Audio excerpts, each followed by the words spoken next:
오늘 우리가 함께 읽은 시편 23편의 말씀은 다윗의 시편이다 우리가 보통 얘기합니다. 아마 신앙생활한 분 가운데 시편 23편 말씀을 모르시는 분은 거의 없으리라고 생각합니다. 오늘 이 시편 23편의 말씀을 많은 성경학자들은 말하기를 이 시편의 말씀은 다윗이 많은 어려움을 겪고 난 다음에 사망의 임침한 골짜기를 걷고 원수의 목전에서 수욕을 당하는 아픔을 겪고 난 다음에 기록했을 것이라고 말합니다. 사실 다윗은 이스라엘의 왕으로 온갖 영화를 다 누렸던 사람이기도 하지만 또 다윗처럼 많은 고난을 겪은 사람도 별로 없으리라고 생각합니다. 다윗은 골리앗을 물리치고 인기가 높아지게 되니까 장인이었던 사울 왕의 핍박을 받습니다. 그래서 적어도 10여 년 동안을 도망자의 삶을 살았습니다. 도망 다니면서 먹을 것이 없는 고통을 당하기도 하고 목숨을 부지하기 어려운 삶의 위기를 만나기도 했었습니다. 또 삶을 연장하기 위해서 미친 채 하는 수모를 겪어야 됐기도 했습니다. 뿐만 아니라 사무엘상 15장 이하의 말씀 보면 왕이 된 다음에도 아들이었던 압살롬이 자기의 왕자를 빼앗기 위해서 모반의 일들을 벌였던 일들을 기억합니다. 그때 왕궁에서 신발도 신지 못하고 도망갔던 그런 비참한 삶을 살기도 했습니다. 여러분 생각해 보셨습니까? 자기의 아들이 자기를 죽이기 위해서 자기를 찾아왔다 하는 그 참담한 그 마음. 남도 아닌 자기 아들이 자기의 목숨을 노리고 자기를 쫓아다닌다. 얼마나 난감한 일이고 비참한 일이었을까요? 바로 오늘 시편 23편의 말씀은 그런 모든 고난을 겪고 난 다음에 지은 시입니다. 그러므로 이 시편은 인생의 고난이 뭔가를 알고 있는 사람의 시편이라고 하는 것입니다. 아마 오늘 여기 앉아있는 분들 가운데도 크고 작은 어려움을 겪은 사람들도 계신 줄로 압니다. 가정의 불화로 가정이 흔들리는 경험을 한 분도 계실 것이고 인생의 거친 풍파로 실직한 분도, 부도를 만난 분도, 사랑하는 이의 죽음을 만난 분도, 건강을 잃어서 좌절 가운데 무릎 꿇었던 사람도 계실 것입니다. 만일 이렇게 여러분의 삶 전체가 흔들려 인생의 위기와 삶의 풍파를 겪어보시게 됐다면 이 시편은 바로 다른 사람이 아닌 여러분들의 시편이라고 말할 수 있습니다. 오늘 시편 말씀을 통해서 23편의 말씀을 통해서 하나님의 음성을 들으시는 여러분들이 되시기를 바랍니다. 사업에 실패한 젊은 사업가가 하루는 목사님을 찾아왔습니다. 목사님, 저는 사업에 실패하고 거의 삶을 포기한 사람입니다. 저에게 희망을 가질 수 있는 말씀을 좀 주십시오. 목사님은 그에게 하나님의 말씀을 주었습니다. 선생님은 아침에 일어나면 시편 23편을 10번 읽으십시오. 또 점심을 드시고 나서 시편 23편을 10번 읽으십시오. 그리고 주무시기 전에 시편 23편을 10번 읽으십시오. 그러면 하나님의 도우심이 느껴지게 될 겁니다. 그는 목사님께서 말씀하신 대로 시편의 말씀을 열심히 읽었습니다. 그리고 세월이 흘렀습니다. 모든 일들이 잊혀진 것 같았어요. 3년이 지난 다음에 이 실패했던 사업가가 성공한 사업가가 돼서 목사님을 찾았습니다. 3년 전에 목사님께서 이 쪽지로 처방을 내린 후에 저는 다시 일어서게 됐습니다. 이제 저는 성공해서 큰 사업가가 됐습니다. 목사님의 처방대로 여호와께서 나의 목자가 되심을 믿고 살았더니 하나님께서 정말로 부족함이 없도록 나를 인도해 주셨습니다.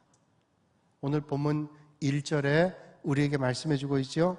여호와는 나의 목자시니 내게 부족함이 없으리로다. 여러분, 여기 여호와는 나의 목자시니 내게 부족함이 없다라고 하는 말의 뜻은 뭘까요?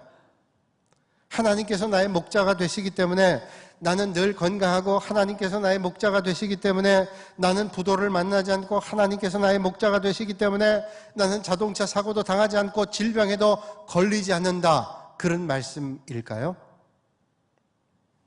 하나님께서 나의 목자가 되셨는데 여전히 나는 사망의 음침한 골짜기를 다닐 때가 있습니다. 여호와께서 나의 목자가 되셨는데 내 사업의 자리가 힘겨울 때도 있습니다. 육신의 질병을 안고 살아가야 될 때도 있습니다. 그러나 중요한 것은 하나님께서 나의 목자가 되시기 때문에 나는 질병 가운데도 혼란 가운데도 사고를 만나고 인생의 풍파 가운데도 하나님이 목자가 되면 부족함을 느끼지 않는다는 거예요. 오늘 다윗은 그래서 오늘 시편 23편 시작하면서 가장 중요한 말씀을 시작으로 하고 있습니다. 여호와는 나의 목자시니 내게 부족함이 없으리로다. 우리가 다윗의 험난한 인생 과정을 생각해 보지 않으면 1절 말씀만 읽어보면 다윗은 왕이었기 때문에 인생에 아무런 어려움과 고통이 없었고 그랬기 때문에 하나님께서 목자가 되셔서 부족함이 없다고 그렇게 노래한다고 생각할 겁니다. 그런데 시편 23편 말씀을 읽다 보면 4절과 5절 말씀에 아주 우리를 생각하게 하는 말씀이 나오는데 사망의 음침한 골짜기와 원수의 목전이라는 말씀이 나와요. 사망의 음침한 골짜기, 힘겨운 자리입니다. 원수의 목전, 아주 힘겨운 자리입니다. 이 말씀을 볼 때 다윗은 어려움을 만나지 않고 고통을 만나지 않았다라고 생각할 수 없는 구절이죠. 그러므로 우리는 여기서 중요한 사실을 알아야 됩니다. 하나님께서 나의 목자가 되시고 나는 그의 양이기 때문에 내 인생에는 전혀 불행이 생기지 않는다는 말이 아닙니다. 하나님의 나의 목자가 되셔도 여전히 사망의 음침한 골짜기를 다윗은 다녀야 됐고 원수의 목전 가운데도 서야 됐단 말이에요. 그러나 그럼에도 불구하고 다윗은 궁핍과 배반과 인생의 풍파 가운데도 전혀 부족함을 느끼지 않았다는 거예요. 어떻게 이럴 수 있을까요? 하나님께서 목자로 삼았는데 어떻게 내가 인생의 부족함을 느끼지 않고 그 인생의 풍파 가운데도 여전히 하나님께서 내 목자가 된다는 고백을 할 수 있었을까요? 그것은 단순한 진리입니다. 하나님이 나의 진정한 목자라면 내게 부족함이 없다는 거예요. 오늘 이 말씀을 생각해 볼 때 바꿔 생각한다면 내가 아직도 인생의 부족함을 느끼고 나 아직도 내 인생의 갈급함을 느끼는 삶을 살아간다고 하는 것은 하나님께서 아직도 내 인생의 목자가 되지 않기 때문이라. 만일 내 마음 가운데 공허함이 있고 불안함이 있고 갈망이 있고 절망과 외로움이 있고 좌절과 만족함이 없다면 그 이유는 한 가지라는 겁니다. 내 환경이 어떻고 내 삶의 자리가 공고해서가 아니라 하나님께서 나의 목자가 아니기 때문에. 하나님이 내 목자가 되면 내게 부족함이 없다고 주님 말씀하는데 내게 아직도 부족함과 갈급함이 있다면 하나님께서 내 인생의 목자가 아니라는 거예요. 아직은. 그러면 여러분 생각해 보세요. 왜 내 마음에 곤고함이 있고 왜 부족함이 있는지 아십니까? 그건 부족한 환경 때문이 아니라 내가 하나님을 목자로 모시고 있지 않기 때문입니다. 여호와 하나님이 나의 목자가 되어 있지 않기 때문에 내가 늘 부족한 거예요. 여러분, 오늘 이 아침에 예배 드리시는 여러분은 여러분 삶에 정말로 목자가 되시는 분은 누구세요? 만일 하나님이 아닌 다른 어떤 존재가 여러분의 목자가 되면 그 목자가 흔들리는 순간 여러분의 삶의 자리는 흔들리게 됩니다. 만약에 다른 어떤 것이 목자가 돼서 우리를 인도한다면 우리는 결코 이 땅의 만족감을 누릴 수 없습니다. 만일 우리의 일이 우리의 목자가 된다면 일 중독에 빠져 살 겁니다. 만약에 여러분들의 직장이 여러분의 목자가 된다면 그 직장이 흔들릴 때 여러분의 삶은 흔들릴 겁니다. 여러분의 물질이 여러분의 인생의 목적이 된다면, 목자가 된다면 여러분의 인생의 물질이 사라질 때 여러분의 목자는 사라져버릴 거예요. 만약에 어떤 사람이 여러분 인생의 목자가 된다면 그 목자가 흔들릴 때 여러분의 인생도 흔들리고 말 겁니다. 그게 인생의 한계라는 거예요. 사람은 실망하기도 하고 실망을 주기도 합니다. 이게 다윗의 고백이고 하나님의 말씀입니다. 그러나 하나님께서 나의 목자가 되신다면 우린 부족함이 없어요. 내 진정한 목자가 하나님이 된다면 물질이 아니고 건강이 아니고 내 일터가 목자가 아니라 하나님께서 목자가 된다면 우리는 부족함이 없을 겁니다. 하나님께서 내 인생의 주인이고 풍요의 주인이기 때문에 하나님께서 복자만 되시면 여러분의 인생에 부족함이 없는 인생을 살아가게 된다는 사실을 이 아침에 믿으시길 바랍니다. 그런데 이 땅에 있는 많은 사람들이 왜 목자 없이 흔들리는 삶을 살까요? 심지어는 예수 그리스도를 주라고 고백하는 사람 가운데도 스트레스를 받고 왜 부족함을 느끼며 살아가게 될까요? 그는 공급하시는 하나님이 나의 목자가 되시지 않는다고 하는 생각 가지고 있거나 아니면 하나님의 전능하심을 우리는 신뢰하지 못하기 때문에, 솔직하게 말하면 하나님께서 내게 목자가 되신다는 것을 믿지 않기 때문입니다. 사냥꾼들이 곰을 잡는 방법 가운데 이런 방법이 있다고 그래요. 곰이 잘 다니는 길목에 있는 나무에다가 큰 돌을 매달아 놓습니다. 곰들이 자주 다니는 길이니까 곰들이 지나다니다가 매달아 놓은 돌을 못 보고 부딪힐 때가 있습니다. 그러면 곰이 화가 납니다. 감히 나에게 누가 도전을 해. 그래서 그 돌 가지고 싸우자고 덤벼듭니다. 돌에 머리를 부딪힙니다. 온 몸을 던져서 돌과 씨름을 합니다. 머리를 치면서 돌을 공격합니다. 결국 그 돌에 부딪힌 곰이 실신하죠. 머리가 터지고 싸움을 합니다. 그 실신해 있을 때 숨어있던 사냥꾼이 가서 곰을 잡으면 된다 그래요. 얼마나 어리석은 게 곰이에요? 이 세상에 강해 보이지만 자기를 의지하는 사람들의 말로가 그 곰과 똑같지 않습니까? 내가 얼마나 똑똑한데, 내가 얼마나 판단력이 뛰어난데, 내가 얼마나 지혜로운데, 그러면서 돌과 싸우고 있는 인생이 이 세상에 자기 머리를 의지하는 인생과 똑같지 않습니까? 머리 좋은 사람은 자기 머리만 의지하고 판단하다가 어리석은 판단하는 걸 자주 봅니다. 근데 반대로 머리는 좋지 않고 자기는 어리석다고 생각하지만 하나님께서 전부라고 생각하는 사람은 하나님만을 의지합니다. 하나님을 의지하는 사람은 연약한 것 같지만, 어리석은 것 같지만, 머리가 부족한 것 같지만 그 사람은 하나님의 능력과 은혜를 만나게 되는 겁니다. 그래서 하나님의 말씀을 듣고 하나님의 말씀을 읽고 하나님 앞에 기도하는 가운데 하나님의 지혜를 구하는 사람은 날마다 하나님 주시는 능력으로 올바른 판단을 하며 살아갈 수가 있습니다. 제2차 세계대전 때 끝나고 나서 연합군은 굶주리고 부모를 잃고 고통 가운데 있는 아이들을 데려다가 캠프를 만들고 거기서 돌봐줬습니다. 여러 도움을 통해서 먹을 것들을 잘 공급하고 잠자리를 편안하게 하고 좋은 옷들을 입혀주고 전쟁통에 어디보다도 큰 혜택을 줬습니다. 아이들은 먹을 거 잘 먹고 입을 거 잘 입고 따뜻한 데서 잠을 잤어요. 그런데 이상하게 밤에 잠자리에 들면 잠을 못 자는 겁니다. 아니, 잘 먹고 좋은 잠자리를 제공하는데 밤에 잠을 못 자는 거예요. 도대체 왜 이 아이들이 밤에 잠을 못 자는가? 당국에서 조사해 봤더니 이 아이들이 마음에 병이 있는 거예요. 전쟁통에 부모를 잃고 또 굶주린 날들이 오랜 날들입니다. 늘 불안한 거예요. 그래서 심리학자들이 연구하고 이 아이들에게 이런 처방을 내렸습니다. 아이들이 자기 전에 선생님들이 아이들 잠자고 있는 침대에다가 빵을 한 덩어리씩 주는 거예요. 빵을 한 덩어리.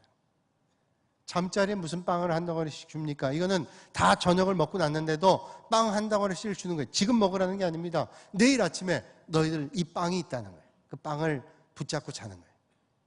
근데 그러고 난 다음에 아이들이 잠자리에 들었는데 아이들이 예외 없이 잠을 잘 자더라는 거예요. 왜 그럴까요? 내일 아침에 내가 먹을 수 있는 빵이 있다는 거예요. 내일에 대한 염려가 사라진 겁니다. 불안감이 사라진 거예요. 그러니까 잠자리에서 잠을 잘 수 있었어요. 여러분, 내일 먹을 것을 염려하지 않아도 될 만큼 많이 가진 사람 가운데도 자식들 때 먹을 게 없으면 어떡할까? 그거 가지고 염려하는 사람이 있습니다. 나는 오늘 먹고 살지만 내 자식들은 먹을 게 없으면 어떡할까? 그거 가지고 평안히 잠자리에 눕지 못하는 사람도 있습니다. 그런데 예수님께서 우리에게 마태복음 6장에 말씀하지요. 오늘 있다가 내일 아궁이에 던지우는 들풀도 하나님이 이렇게 입히시거든 하물며 너희일까 보냐. 믿음이 적은 자들아, 그러므로 염려하여 이르기를 무엇을 입을까, 무엇을 먹을까, 무엇을 마실까 하지 말라라고 말씀했어요. 그런데 하나님께서 그렇게 말씀했는데 왜 우리는 염려하며 근심하며 아직도 낙심하며 절망하며 부족함 가운데 살아갈까요? 하나님을 내 인생의 목자로 여기지 않기 때문에, 아니면 그 목자 되시는 하나님이 전능하시다는 것을 믿지 않기 때문에. 그리고 생각합니다. 많은 사람들이 생각해요. 내가 가족을 먹여 살려야 되고, 내 자식의 학비를 대야 되고, 내 삶을 책임지는 건 나고, 모든 게 나라고 생각하는 거예요. 내게 능력이 있어야 아파트를 유지하고, 내가 능력이 있어야 자동차를 유지하고, 내가 능력이 있어야 사업을 유지하고, 결국 삶의 모든 짐을 내가 져야 된다고 생각하는 거예요. 그러니까 모든 게 내 능력이고 내 실력으로 살아가는 것입니다. 하나님의 돌보심과 인도하심은 안중에도 없습니다. 그러니까 내가 능력이 있고 내가 잘 되면 내가 한 것으로 교만하게 살아갑니다. 안 되면 불안하고 염려스럽고 걱정이 돼서 잠을 못 이룹니다. 늘 두려움이 떠나지 않아요. 그렇다면 그 인생에 하나님은 목자가 되시고 하나님께서 그 삶의 걸음을 인도하시는 걸까요? 절대로 그렇지 않습니다. 그러니 늘 두렵고 또 어떤 때는 교만하게 살아가는 거예요. 그러나 오늘 시편의 다윗은 우리에게 이런 고백하죠. 여호와는 나의 목자시니 내게 부족함이 없으려다. 이 고백이 여러분들의 고백이 되시기를 주님의 이름으로 축복합니다. 여러분, 여러분 삶의 진정한 목자는 과연 누구세요? 오늘 다윗은 여호와는 나의 목자시니 내게 부족함이 없다고 했는데, 오늘 여러분 인생의 가장 중요한 인생의 목자는 누굽니까? 혹시 여러분 인생의 목자를 물질로 삼거나 아니면 큰 힘을 가지고 있거나 여러분의 머리거나 여러분의 판단이거나 여러분의 계획을 목자로 삼고 있지 않습니까? 그러면 불안과 두려움이 절대로 떠날 수 없습니다. 오늘 이 아침에 하나님께서 여러분들의 목자가 되셔서 부족함이 없는 인생으로 이끌어 가시기를 주님의 이름으로 축복합니다.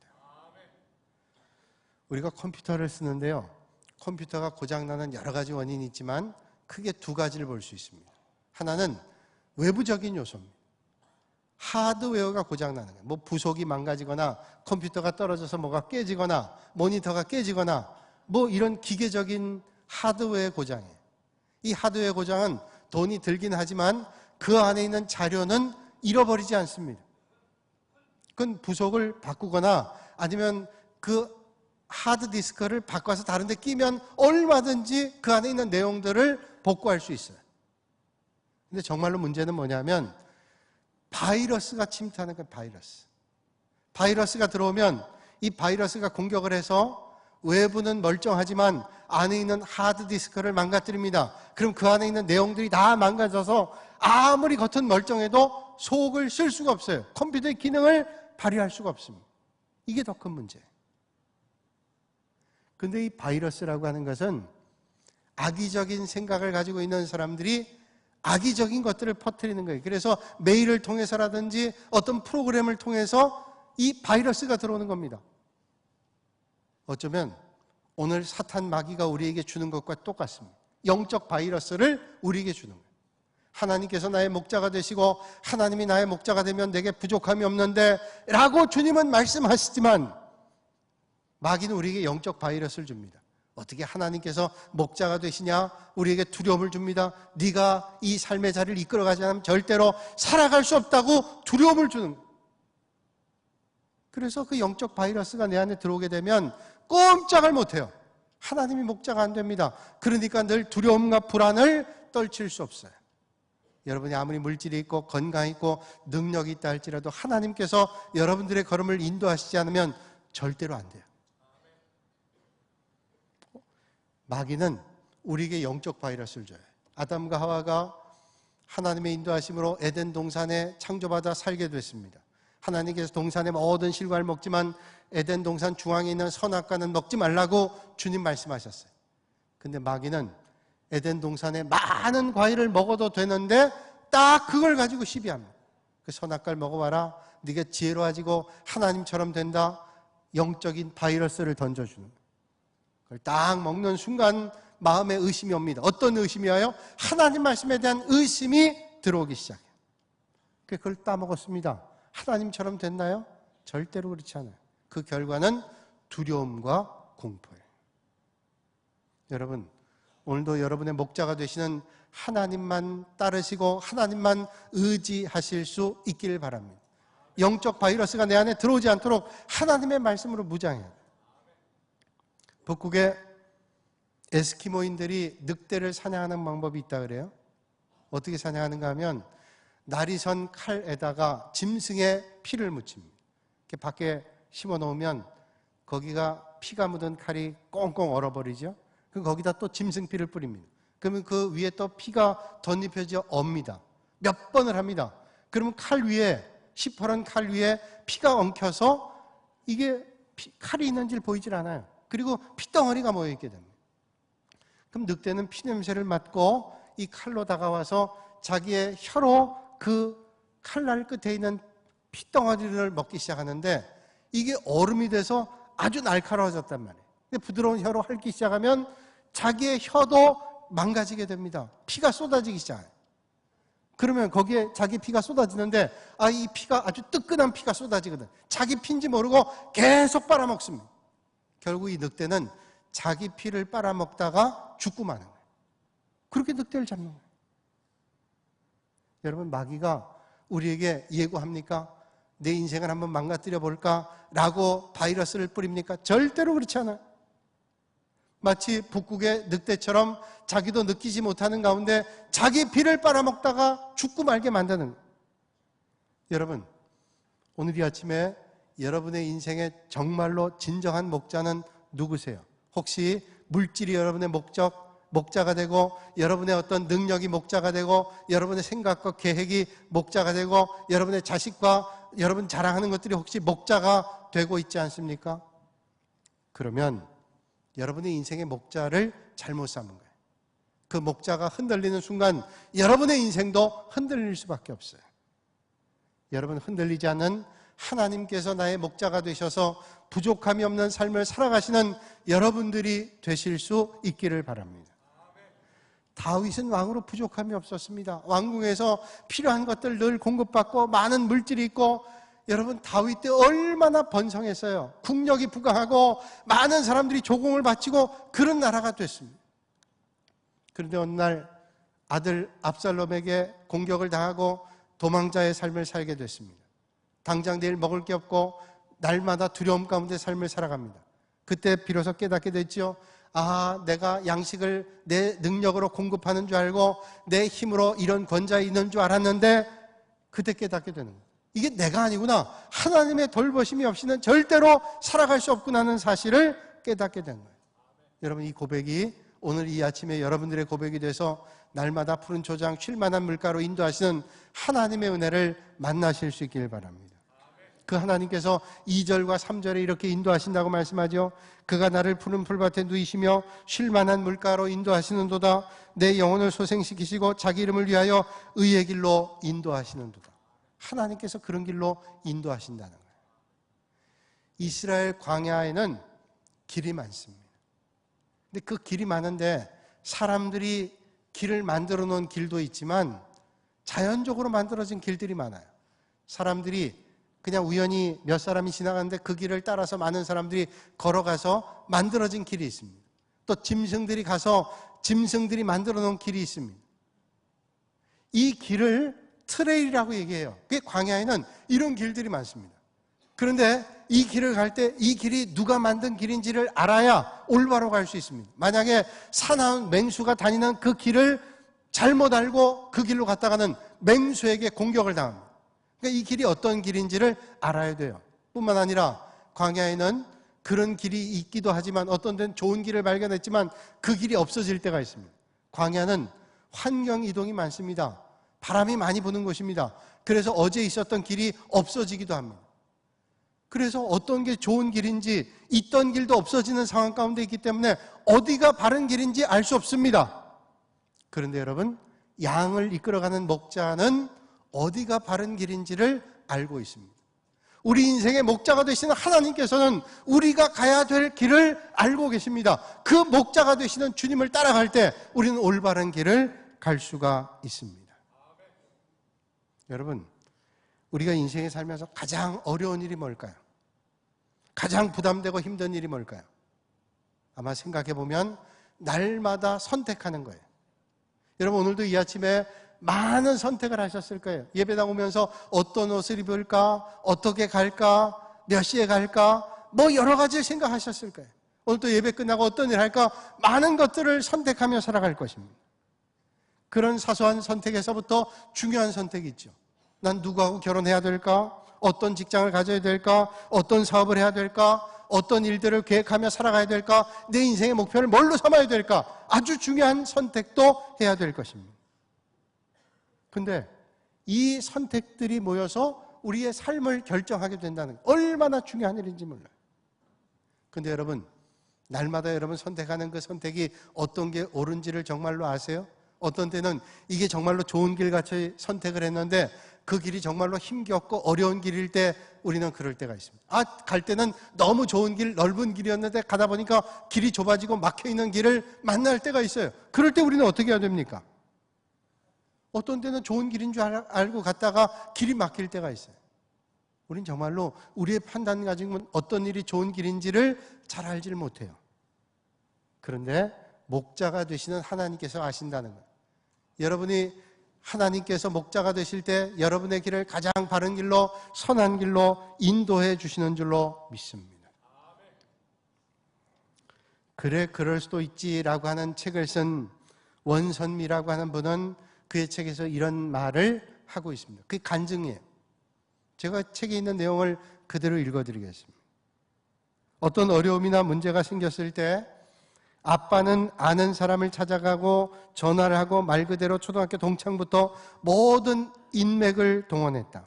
엄마는 문제가 생기면 그때부터 예배당 강대상 앞에 엎드려 기도하셨다. 1994년 가을 남동생이 대기업에 합격했다. 남동생은 인천대학교를 졸업했기에 우리 모두 아마도 울산 공장으로 가지 않을까 걱정했다. 남동생이 교회에서 청년들과 중고등부 교사로 섬기고 있었기 때문이다. 남동생은 하나님께 기도했다. 주일마다 교회 섬길 수 있는 곳으로 보내주세요. 만약 울산으로 가게 되면 직장을 포기하겠습니다. 며칠 뒤 저녁 식사 때 아빠가 들뜬 목소리로 말씀하셨다. 걱정 말아라. 아빠 학교 주임 어떤 선생님의 남동생이 그 대기업에 인사과에 있다고 해서 부탁했다. 300만 원이면 소화리 공장으로 보내줄 수 있다 그랬어. 남동생은 밥숟가락을 내려놓고는 화를 냈다. 아빠는 믿음으로 기도하며 하나님의 응답을 기다리는 아들의 인생을 망치려 그럽니까? 아버지가 이런 말 합니다. 내가 세상을 몰라서 그렇지 세상 그렇게 사는 게 아니다. 예수가 밥 먹여주냐? 화가 나신 아빠는 소리 지르다가 화살이 엄마에게로 향했다. 그날 밤도 엄마는 예배당으로 가셨다. 그리고 발표날 전화가 왔다. 그저 기도하며 기다렸는데 여의도 본사 수출부 발령이란다. 명문대학 출신도 소할이나 울산 지방 발령인데 이 모든 것이 너무나 작고 연약한 교회를 섬기는 남동생에게 계속 중고등부와 청년들을 섬기라는 하나님의 음성이었다. 남동생은 이래서 하나님은 멋진 분이야 라고 고백했고 우리 가족 모두는 하나님을 찬양했다. 여러분은 이 글을 들으시고 어떤 생각 가지셨어요? 하나님께서 여러분들의 걸음을 인도하세요. 어떤 사람이 300만 원을 받아서 여러분의 걸음을 인도하는 게 아니라 어떤 사람의 어떤 입술의 고백이 여러분의 삶을 인도하는 게 아니라 하나님께서 나의 목자가 되시면 부족함이 없이 여러분의 걸음을 인도하시는 것을 믿으시길 바랍니다. 잠언 3장 5절 이하에 말씀합니다. 너는 마음을 다하여 여호와를 의뢰하고 내 명철을 의지하지 말라. 너는 범사의 그를 인정하라. 그리하면 내 길을 지도하시리라. 하나님을 인정하기만 된대요. 하나님을 고백하기만 하면 된답니다. 하나님께서 여러분들의 목자가 되시면 여러분들의 걸음을 부족함이 없도록 하나님께서 오늘도 인도해 주시는 것을 믿으시길 바랍니다.